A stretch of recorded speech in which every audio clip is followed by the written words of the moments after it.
Okay. In this segment, we're going to be doing some work on this Thundercloud plum. It's right in the main entryway of the arboretum, and so we could use a little work here to make sure that our pathway is clear. We're also going to be removing a large dead limb. Tom, how are you deciding what material needs to go? Okay, well, first of all, right here, we need to elevate this because it's too low over the pathway. So this probably should have been done a while ago. We're going to start with that. We're going to elevate, we're going to take some dead limbs off, and then we'll take the larger deadwood. We don't want to ever take too much out of these trees at once. 25% per pruning cycle is the maximum. That's really even pushing it in an area like this with this much sunlight and the water constraints that we have. So I'm going to be considering I don't want to get a lot of sun in on this tree. We don't want it to sunburn or sun scald. I'm also going to be careful to not be making cuts where I'm going to tear the bark. We'll show you later some of that. One way I can do that is I can support the limb carefully with one hand while I cut it with the sharp saw. So let's start right here. Okay, there's one limb removed. That's an elevation cut. Here's another. That's also for elevation. So is it for elevation because the weight of those extra branches, when you remove that, allows that limb to move up a little bit? Basically, I want about 8 foot here for people to be able to walk through safely with snow loads and with heavy leaves and wind, so we don't have to worry about the branches hanging down and people hitting themselves. So this is for safety as well as for the structure of the tree. Safety is important with that's why we're doing right here. Why we're doing what we're doing. So here, I want to make a cut right there, and I don't want to tear this. So what I'm going to do is I'm going to make my first cut out here and support it like that. And now I'm going to carefully align my saw and make my final cut right there. This is dead, that's why we're taking that out. Okay. Here's an old stub, an old pruning cut. We're going to take that out. I want to make this cut right here, so I'm going to do the same thing. I'm going to start out here. Okay.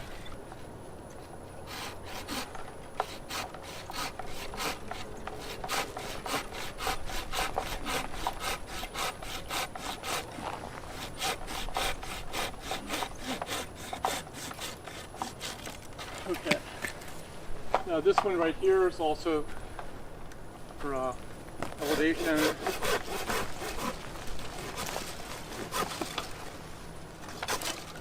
Okay.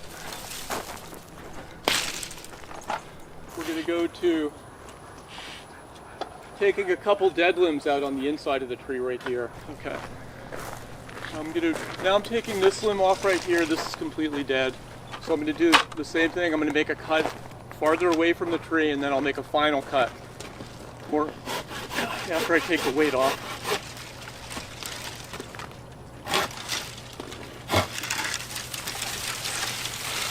So by making those extra cuts, you're able to ensure that where you're cutting the final time is nice and clean and there's no stripped or chewed bark there. Yeah. So you said there was a very large dead limb on this tree that needs to be removed. So this limb right here. Sure, and when we have a really big cut like that, there's a process that you can do to make sure that you don't strip that bark in an even worse way with that big piece of wood. Mm-hmm. So to take that branch out, you're actually going to make multiple cuts, is that right? Yeah, that's correct. Okay, well I would like to see that. Okay. So just to add what Tom said about making multiple cuts to reduce the weight and potential for tearing of that branch, we also minimize the potential for damage to the landscape below or other property items rather than making one large cut and felling heavy wood. So I'm about to use a chainsaw right here, which means that I have chainsaw protection on, gloves, helmet, glasses, hearing protection. Am I forgetting anything? No. So here goes. We're not going to get into chainsaw safety here. If you're going to own and use a chainsaw, you should make sure that you cover that with your saw shop or with some appropriate safety professional. Here. So I'm making my first cut now.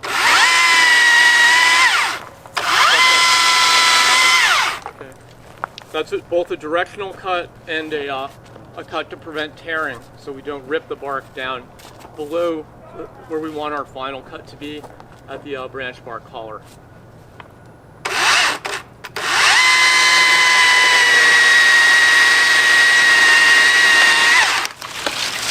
Okay. Move this.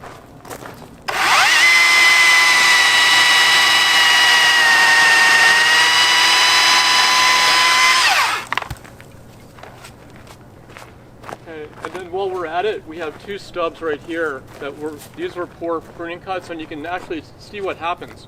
I don't know if you want to get closer here.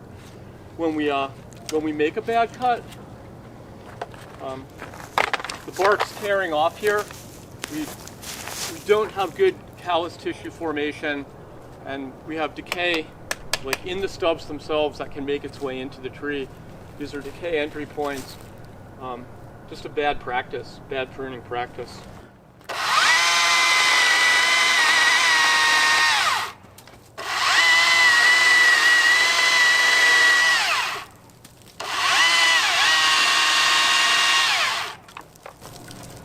So, Tom, when you're making cuts like these to dead material, does it matter what time of year you're doing that, or should you do that as soon as you realize it's an issue?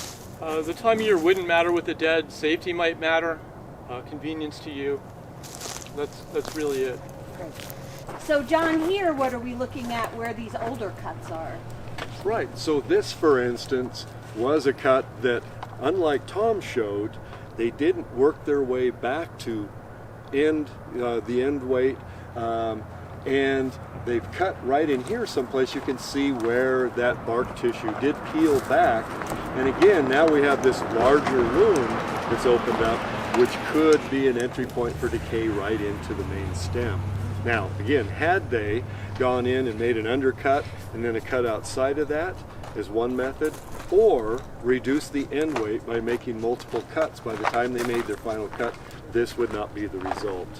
So now we're back to our need to do a little bit more elevation here, and we can demonstrate the use of the pole tools to do them. So first, we have a pole pruner right here, which makes very nice cuts. So this is a great tool to use when you can. And the other thing I can do with this is this isn't the final cut. I'm just getting rid of this right now.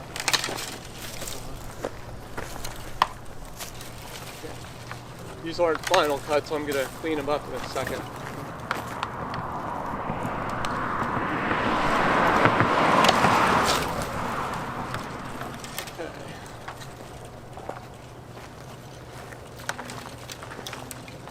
Tom, about what width or diameter of material is a pruner like that able to cut? Okay, so this is a smaller pruner. This can do about 3/4 of an inch. And you need to keep this very sharp. You can see there's a blade on here similar to a scissors blade. So the same way you would keep your scissors sharp at home. So if you have to go bigger than that, it's time to move into the saw territory. Yeah, then we have to move up to a saw or a ladder. So that's what we have right here. We're going to use a saw to finish. And actually what I'm going to do is I'm going to take this whole limb off right to here. So we're going to, the same way we did with the handsaw we were pruning, we're going to take some weight off it because we don't want to tear where the limb meets the trunk. Okay. Now to finish this, going to undercut it slightly where I want my final cut to be. And then I'm going to cut from above. Very, very gently. Okay. And even a little bit more now to get my final cut. Because you don't want to, we're being very careful not to have that effect where we tear the bark down, and then that takes an extremely long time for it to heal. Flush cut. Here we're doing the same thing. We're going to make a snap cut here is what this is called. When we do 2 cuts like that, then we're going to make our final cut. Do the way we want it.